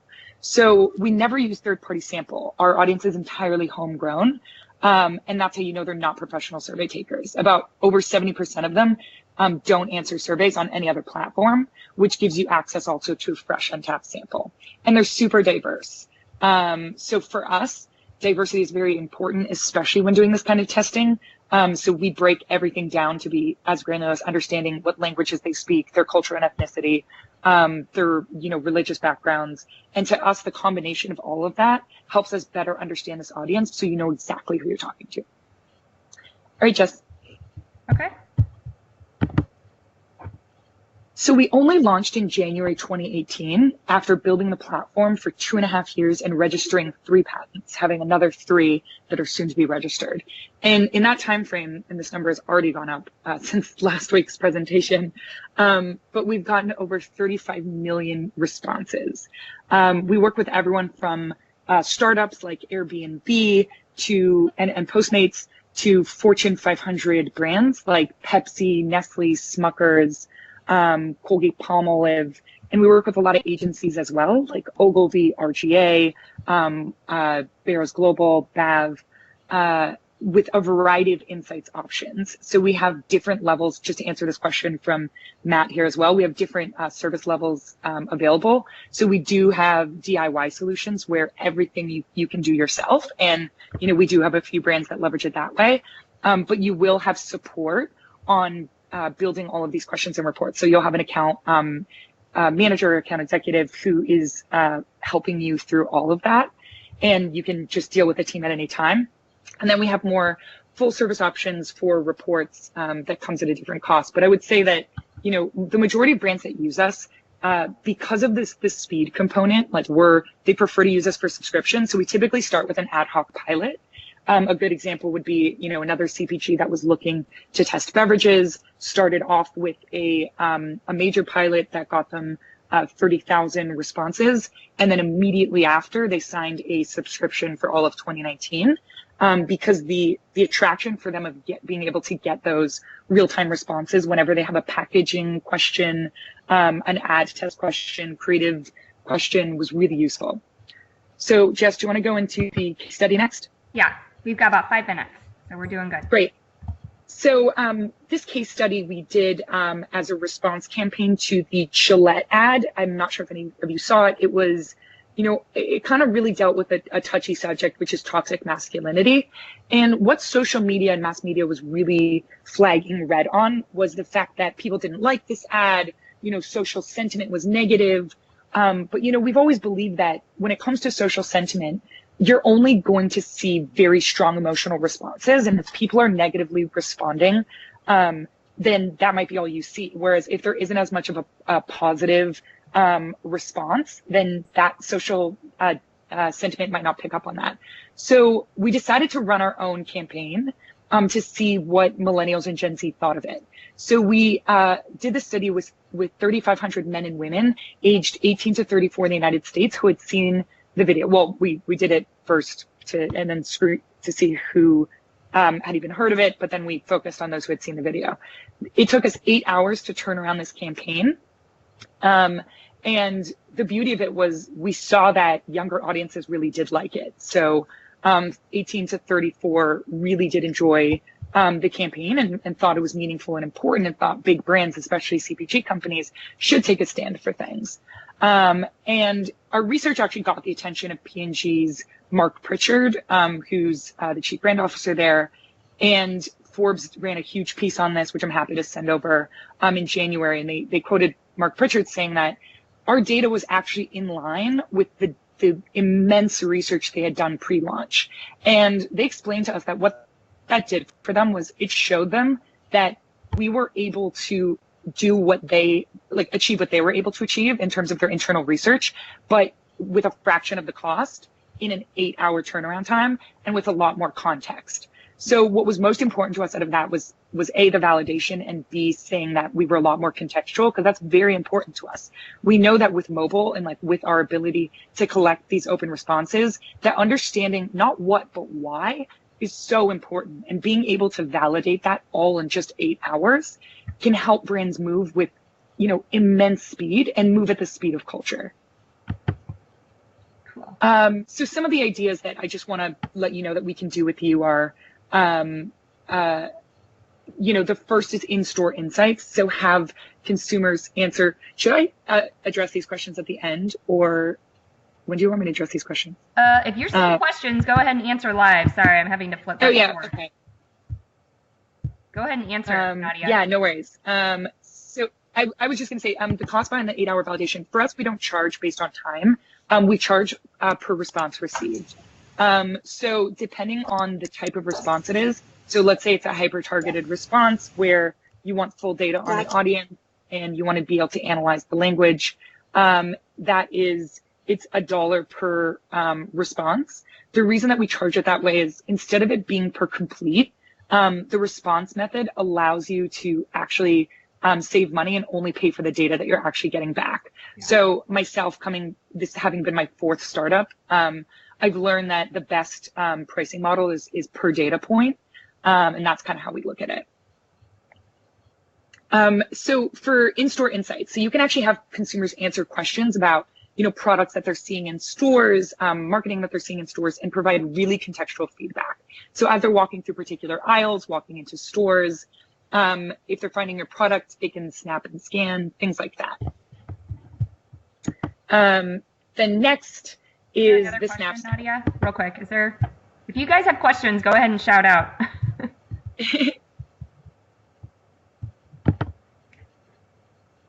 Yeah, so next is the Snap Stack. So we're really excited about this. We've been exploring this with a few other CPGs. Chobani, which is a yogurt company, is one of the ones that sort of helped us pioneer this idea. So having consumers snap photos of either in-store displays or actual products. So creating something called a snap code. This allows consumers to basically scan this code or snap something with using either the Perksy app, Snapchat, or their iPhone cameras to be able to answer questions on a particular product. We're very excited about that because this is almost like a modern day version of, giving direct product feedback, but that the code is attached to a certain product. So no matter if they take it home, are eating M&Ms on a school bus, are eating them at work or walking down the street, you're able to get direct product feedback and know they're talking about that particular product. So we're really excited about that. The next is, that was actually stack codes. But yeah, the stack code component. So adding it to any product or packaging, we're really excited about that. So the Anywhere ad test, you can find out what consumers think of your ads, or if they've seen them by geofencing a stack around the ad location. So we can even tell, we can do directional targeting so that we can tell which way consumers are walking. So if you know that, even let's say I'm about to walk by, the M&M store or in New York City, you could geofence it so that as I'm walking by, you can ask me some questions or find out what I think of the giant billboard that's above it. And this is really great as well for any kind of events, convenience stores. The beauty of geo-targeting is you can really reach anyone you want to reach, get hyper-targeting with it, and then get all that data in real time. Yeah. Hey, so Nadia, I think we're at time. I want to make sure we give people the ability to ask any questions. Yeah, absolutely. You can just keep it on the screen. This is sort of my default background screen. Okay. I don't know if we're seeing any. I mean, I think for me, I met with Nadia a couple weeks, almost months ago, actually. I think you were one of the first folks I got put in touch with. And, my head spun thinking, oh my God, I've been in market research or insights for 12 and a half years, and you're putting this in front of me. I mean, my head was literally just spinning thinking of this is possible. I definitely think for Mars, or for CMI, our job now is to figure out, okay, how might we use this? How do we experiment? How do we learn? How do we make it work for us, given some of our philosophies around penetration and laws of growth and so forth? But as we think about research in the future is almost a form of just engaging your consumers and facilitating that feedback loop. It's almost like blurring the lines between research versus just building brand advocates. And demonstrating, hey, I actually do care about you. I'm not going to force you to do this cumbersome piece of research. I think it's almost like a form of marketing or social marketing in and of itself. So yeah, it definitely builds brand equity. And I would say, there are some things that I can sort of vaguely bring up today. Unfortunately, we can't use them as case studies just because, sometimes there's a lot lot of sensitivity with this stuff. But we did work with one CPG company that was planning on licensing a brand that they thought was cool and producing, snack bars using that brand. And, they were actually about 50% of the way through the process when they discovered Perksy, and they decided to use Perksy and had found out that the brand that they thought was cool to the audience that they were targeting actually wasn't that cool. And I think it's because they didn't have an opportunity to really talk to young millennials. Mm-hmm. And the thing is, what we've even learned just from going through this audience, I mean, after you ask 500,000, young people whether or not they traditionally answer surveys and find out that they don't, it really makes you realize that you're missing out on, statistically, it makes you realize that when other players say that they have access to a younger audience, they really don't. And I think that's important. We've had bigger players come to us as well to try and funnel some of that research through the Perksy platform.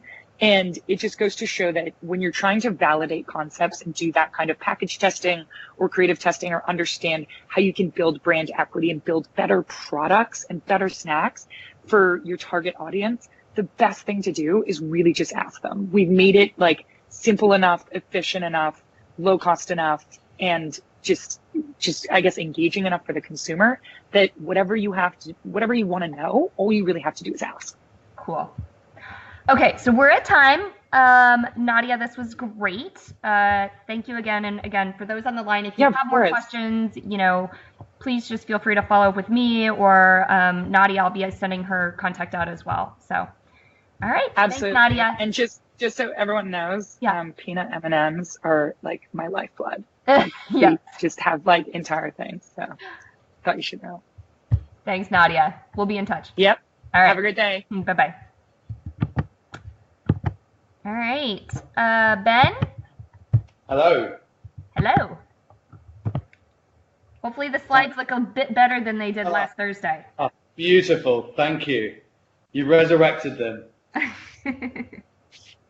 So shall I just jump in? Yeah, go for it. So great. Thanks for including me today. So I'm going to just jump in. So traditionally, and I suspect this is a lot of what you've been talking about already, technology is typically responsible for assisting us in a couple of areas. We normally talk about it as being around efficiency or money saving or scale.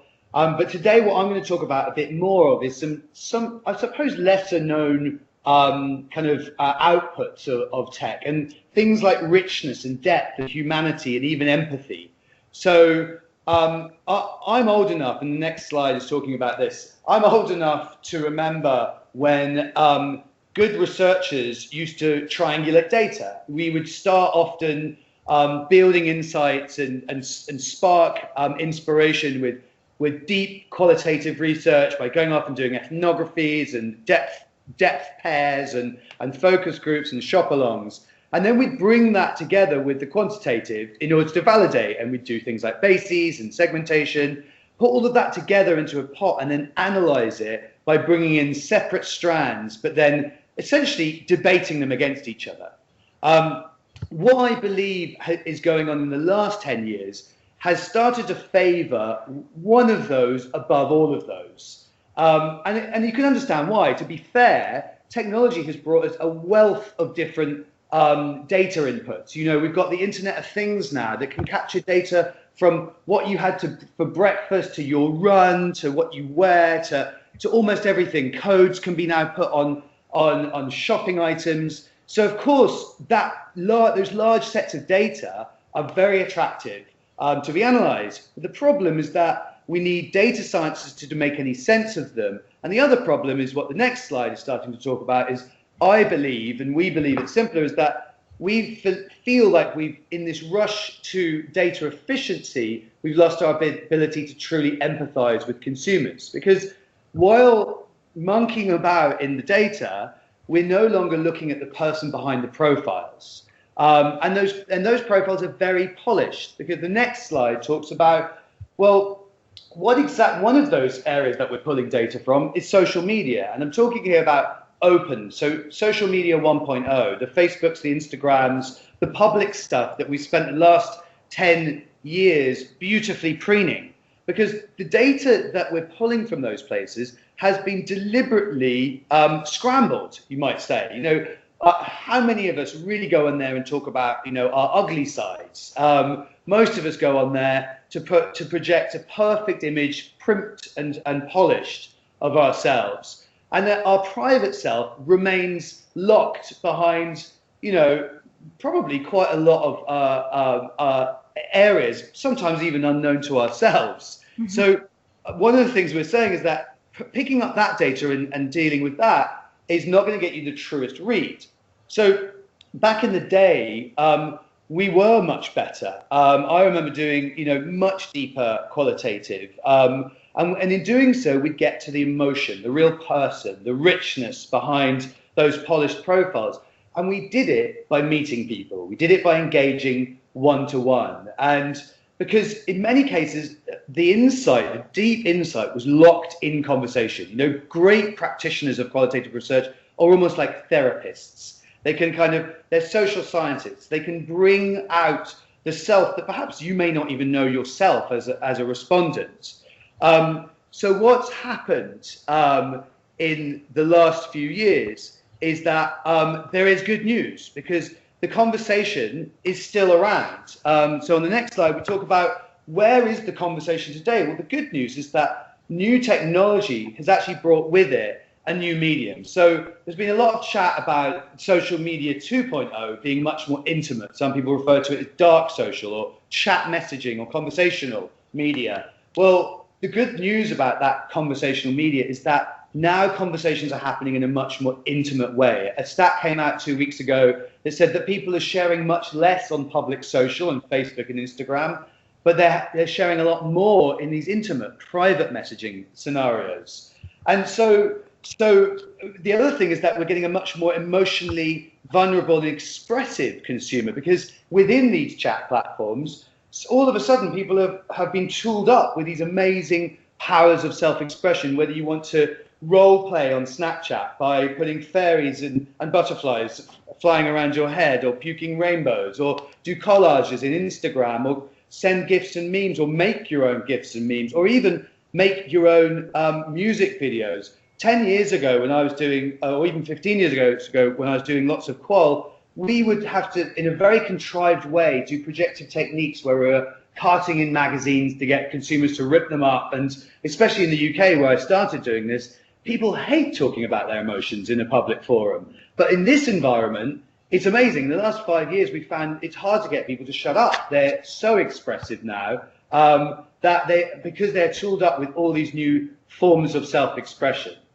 So what we do is we bring those technologies into research. It's an area that, especially with the exception of Facebook, nobody else is really looking into these other forms of communication as also a form of research. We go in through the front door and we ask questions. So we pair these conversational environments with another technology, which is chatbots. So while chatbots have been given a bit of a bad press in the last few years, where they haven't been really utilized is in deep conversations around research. So, and actually robots or bots can actually be more interesting and more empathetic than humans. Humans always bring with them a bias. People feel judged by a human. Robots have ability to not judge you.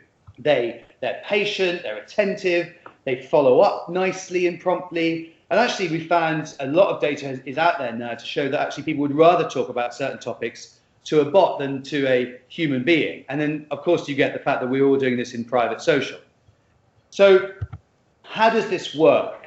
So 2 slides on, I'll show you a process. So the first is that we start with a series of conversational skills that we built up over 20 years. So I started this process by interviewing all my favorite research designers from qual and quant, and looked at and compiled the best skills from, the best things from social sciences, almost from therapy, from moderation, and from research design. And we briefed the chatbots with that. So we didn't just let chatbots run wild.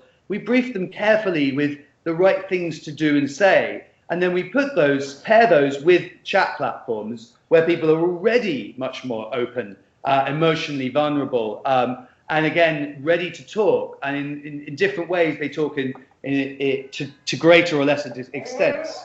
And then finally, we wrap it all up in a system that is able to sort of organize, aggregate, and help form large insights out of this. So we don't just leave clients with large data dumps, we leave them with actionable insights.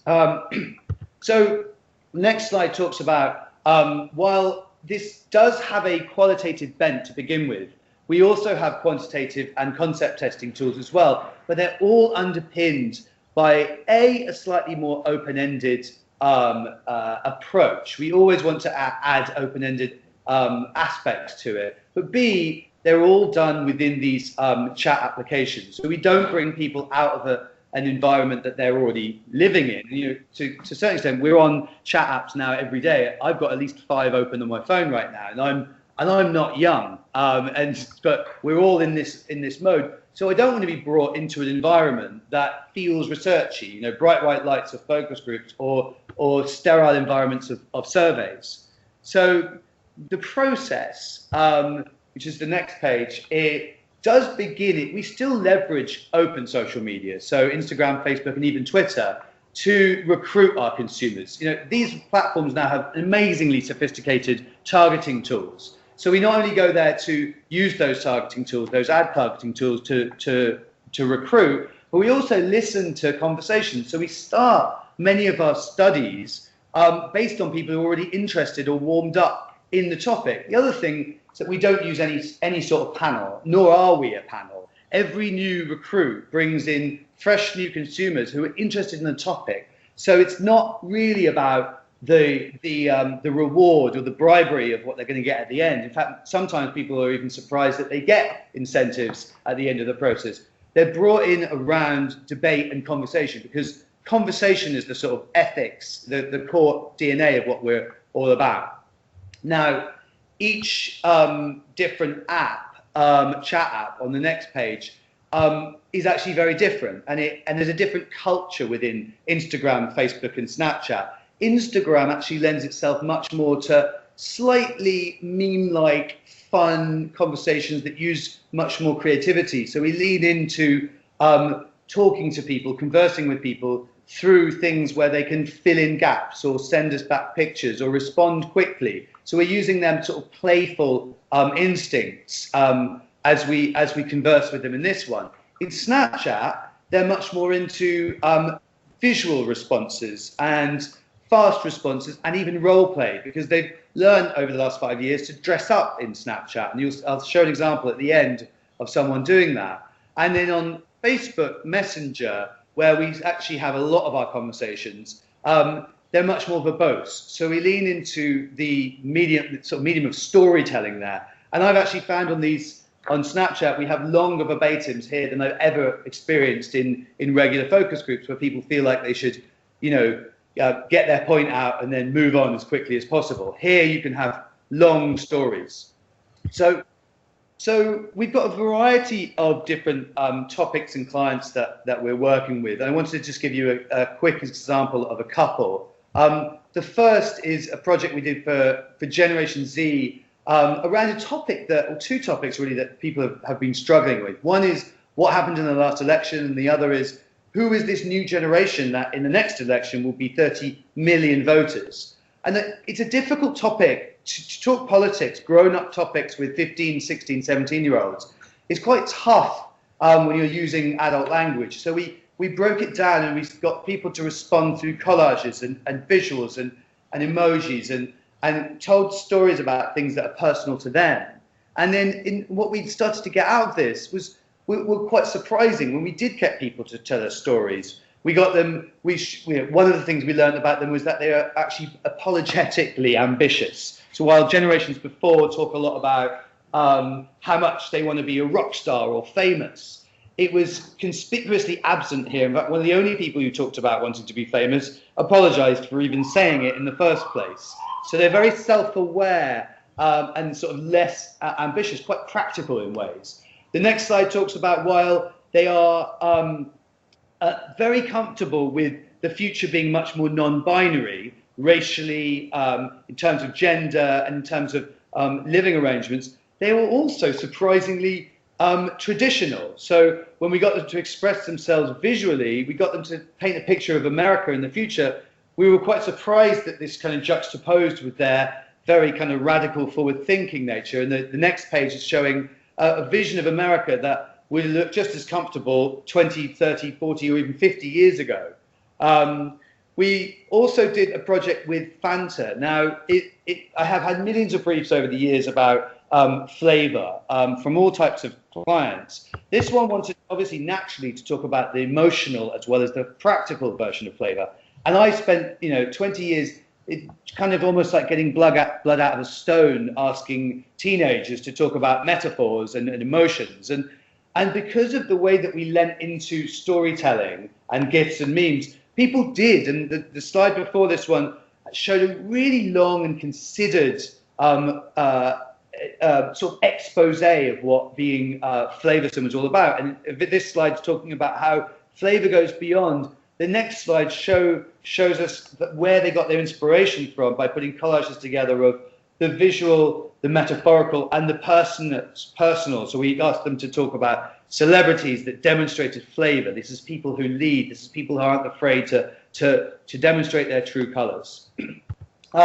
We've just come out of a project in Paris, actually before the Notre Dame disaster. People were talking about how the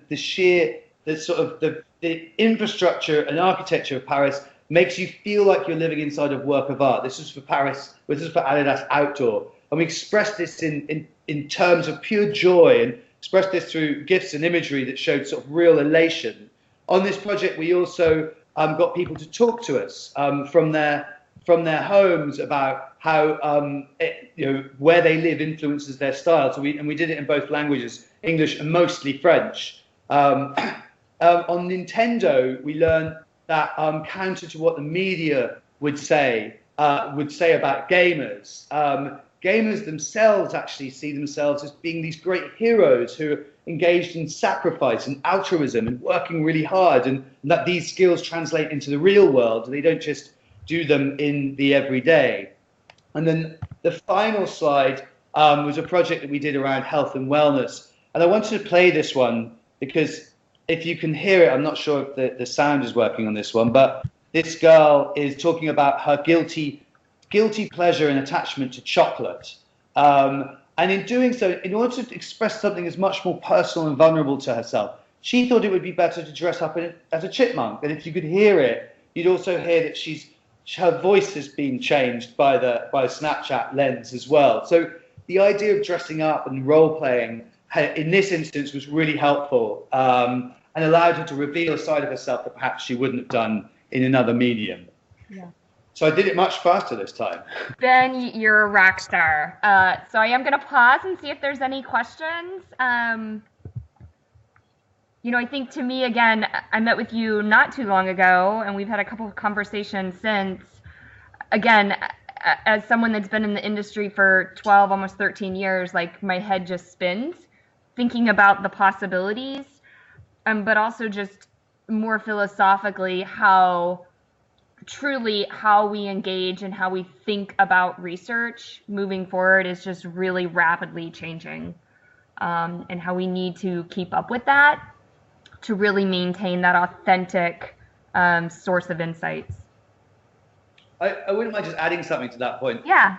I suppose one of the cautions I'm trying to make is that we need to keep up, but also look backwards at the same time, because by running forward, we may be dropping some of the very smart skills that we had 10, 15 years ago. And I think I'm using new technology, very new technology in the form of bots and chat platforms, but to re-engage very old and good skills. The power of conversation goes back to Socrates and beyond. The ability to use rational inquiry and conversation in order to glean deeper insights has been used quite well in the past, and I think we're overlooking it now. I think that's where it's about looking backwards and forwards at the same time. Beautiful. All right, so I know there's a few folks interested. Again, follow up with me or directly with Ben or Gary. I mean, we're happy to kind of lean in on a few of these. But thanks, Ben. Thank you very much. All right. Mike? I am here. All righty. You're last. Oh, last but not least. Hi, everyone. Thanks for staying on board. And I'm Mike from Remesh. And I guess as we go through here, any questions, just drop them in on the side. I'll try and respond to them in real time as well. So Remesh got started back in 2012. Our CEO, Andrew Konya, actually was on a UN peacekeeping mission when the whole concept came to him, and he quickly pivoted and started studying AI and natural language processing. The whole concept of Remesh is to get to the truth and to be able to understand large audiences in real time. So when you think about traditional research, and that research is just in general to do it the way that you want to do it, it's pretty expensive, time consuming, and it's tough to keep up with customers, especially when you're doing focus groups and one-on-one IDIs and really looking at implications that are both logistically as well as from a cost perspective, kind of limiting in that scope. And so if you go to the next, Jess, when you think of traditional focus group work, yes, you get to that deep qual, but again, gets to be cost prohibitive at times as well as time consuming. And you even run into the situation in some cases, I'm sure, nobody needs to raise their hand, but bias sometimes get injected by the person conducting the research because you've got a report to get done and a timeline to do it in. And then you've got traditional survey on quant, and yeah, it's great, you could scale it, but you never get to that why. And so what Remesh is, if we go to the next, is this ability to provide both of these ways of research. So similar to what Ben was saying, not so much, try to recreate entirely new ways of doing research, but enable you to do it quicker, faster, cheaper. Remesh is leveraging AI and natural language processing so that you can have these real-time qualitative conversations at the scale of quant. So you can have up to 1,000 participants in a conversation. I would say the sweet spot is typically around 200, 250 is what we have clients from, everywhere from P&G, Unilever, ABI, Barclays. They leverage us even internally for employee engagement in addition to market research.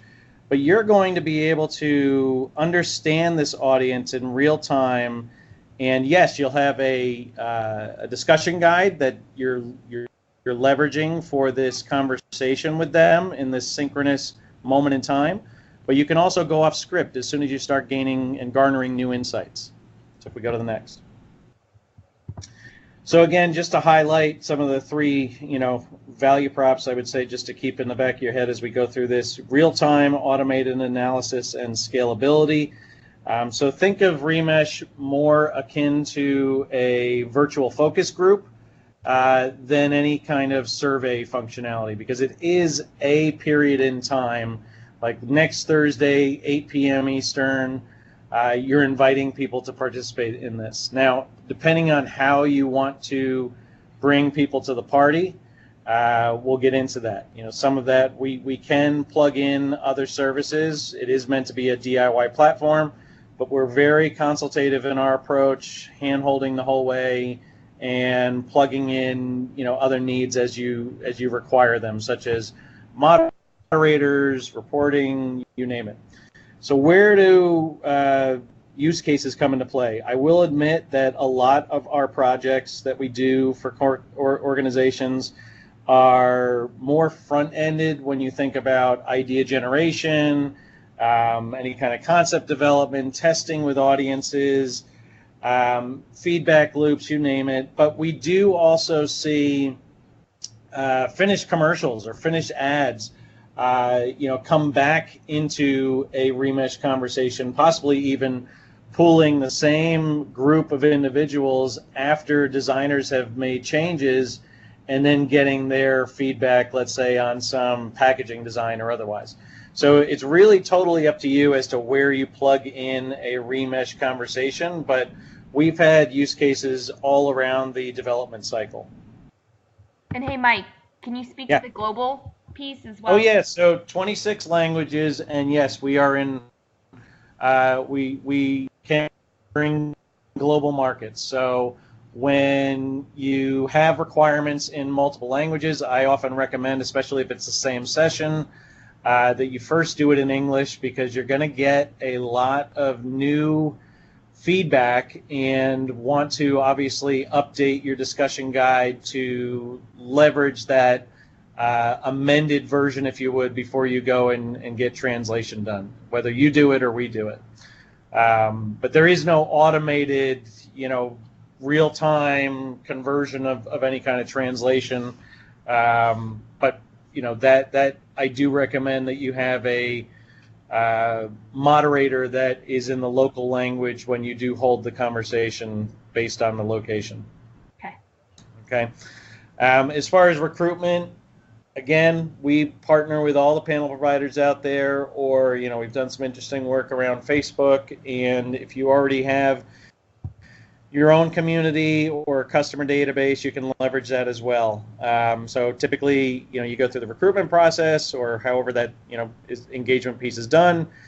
The discussion guide can be prepared in tandem during that time frame. Recruitment typically takes about 5 days out in the field, and then you've got people coming to this conversation on that date and time. Everybody's anonymous, no PII is being captured. And it feels and looks just like a chat, right? And you can go to the next slide. Thank you. You're doing pretty good, Jess, with timing on those. Love it. It's all mobile friendly as well. So, it looks, if people know how to send a text message, they can communicate on a remesh platform or remesh session. It is all text driven, but you can post any kind of stimuli, be it flat graphic, video, any kind of content that you want people to react to as well. If you go to the next. And see the quick segmentation screener piece. So as soon as they click on that link, you can have customized questions that help with the on-the-fly segmentation. So for example, if you wanted to capture any specifics around region, gender, age, ranges, all these are custom questions that you can have at the beginning and serve up on the platform. So both mobile as well as browser-based, any internet connection of a device that accesses it will see that. And then, as you can see, the format is pretty much streamlined in kind of a view of a chat. And then you, as a moderator, get access to these real-time dashboards. If you go to the next slide. That in addition to you have your discussion guide, and that's pre-scripted, but then you have access to present any of these 4 ways of communicating with your audience. The speak is not necessarily audible. This is where you're providing some narration, some anecdotal type text that with your audience, like "Great job, everyone." Let's keep going. Any kind of side chat so that people feel like it's a human there rather than a bot or any kind of computer responding back to them. Any open-ended questions, you have the ability to set a timer to. 1.5 to 2 minutes is typically the time frame there. Close-ended or polls, you can have a multi-select there. If it's a yes or no, I'd probably go with 15 seconds. If it's a typical poll, you go with 30 seconds. And then, as I mentioned, any kind of stim, be it video or graphic. If it's a private video that it's not public, we leverage a private Vimeo or YouTube link, and then those are removed after the session. So now, after you have submitted a free-form text question, so you're responding to an open text question, and you've clicked submit, both on mobile as well as the browser on your tablet or PC, you're going to be shown 2 other verbatims from the audience. This is where the AI is coming in and actually doing some bespoke, algorithmic work here, that it's providing you 2 pairings that you're being asked, A or B. A or B. And this is going to happen perhaps maybe 12 instances for each question. What this is doing is this is generating a wisdom of the crowd, if you would, of your audience and what is gravitating to them the most as far as the verbatims that have been submitted. So this is going to help you quickly understand, okay, where are people gravitating towards as far as the response to these types of questions. So if you go to the next. These are the analytic pieces that you get access to, and we're going to click on those in one of the live sessions. You guys will all have access to this deck afterwards. And then if you would, I guess click on the second one for starters, just so we can kind of go through this. So this is a finished conversation, and so the whole banner is customized for you. As you scroll down, you can see here, if you click on that box of the image. This. Thanks. This kind of gives a person an overview that, look, after you submit your response to an open-ended question, you're going to get asked to vote on one of the two pairings. And if you can't decide, you click on Can't Decide, and you select either I disagree with both, or they feel too much the same. Right? So just click on that again, and it'll go away. And scroll down. You usually just break the ice with a, off-the-cuff question. How's everybody doing today? That sort of thing. And here we've got a design ad for a new soft drink. So they float up the first version. As we scroll down, they ask a poll question first. How does this appeal to you? And the poll results, 56% are saying, fairly appealing. And you can look at the data here. And typically, I see this a lot where you'll ask a poll, but then the next question is an open end. Can you explain why you responded the way you did? And so if we scroll down, close that one, and come down to the next one where it says 84 responses, or 85, that's fine. My eyes are a little bad here. Mm-hmm. And now move that slider, if you would, the light similarity reduction, all the way to the left. And you as a moderator, as well as, and again, this is where, you're not going to be left to do this on your own. We'll be on your first couple of sessions on a call, as your co-pilot, but also you have the ability to share an observer link to other stakeholders to be able to see this in real time as well.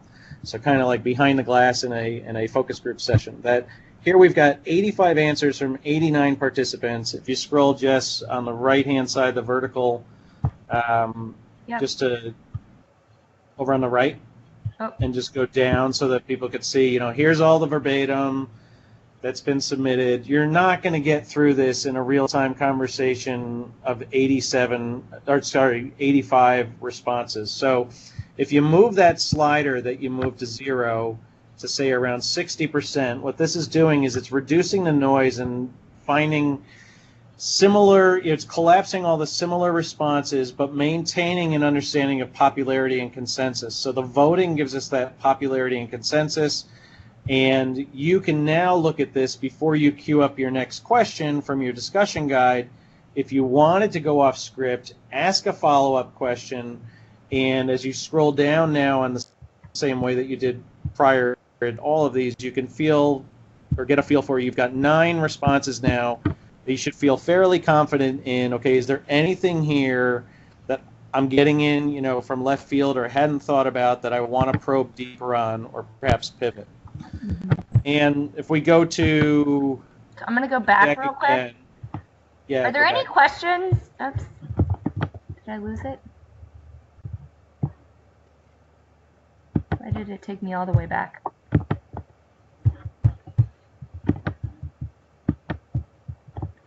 How do I go back, Mike? What did I do?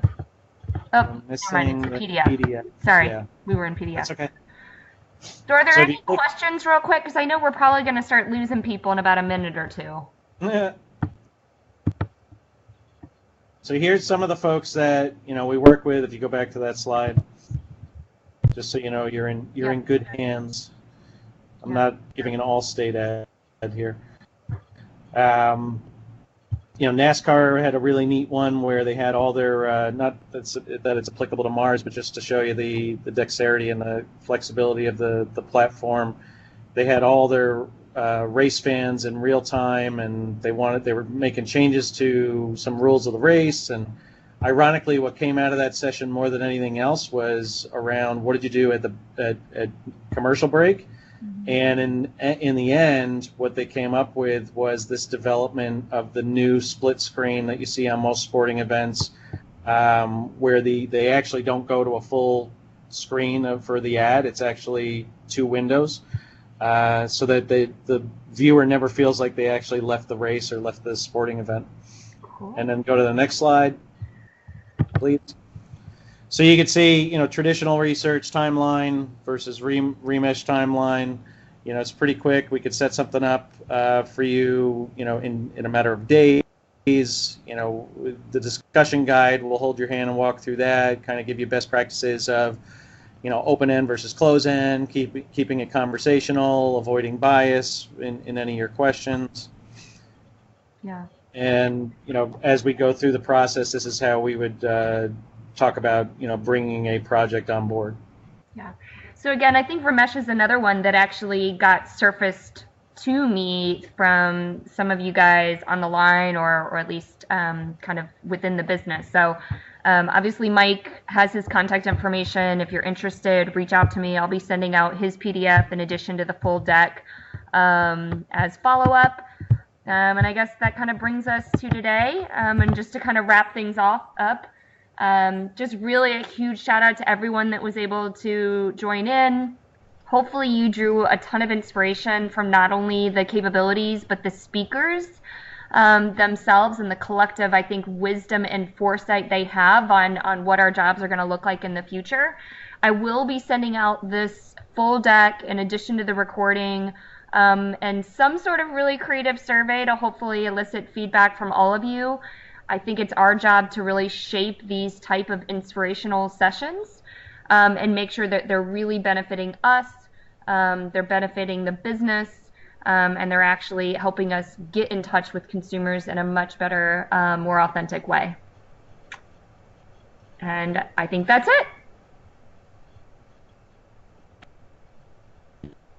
Thank you. And look for the next one in Q2. We'll be doing one probably in June. Focused on more shopper, customer-centric capabilities. So, all right. Thanks, everyone. Thanks, Jess. Thank you.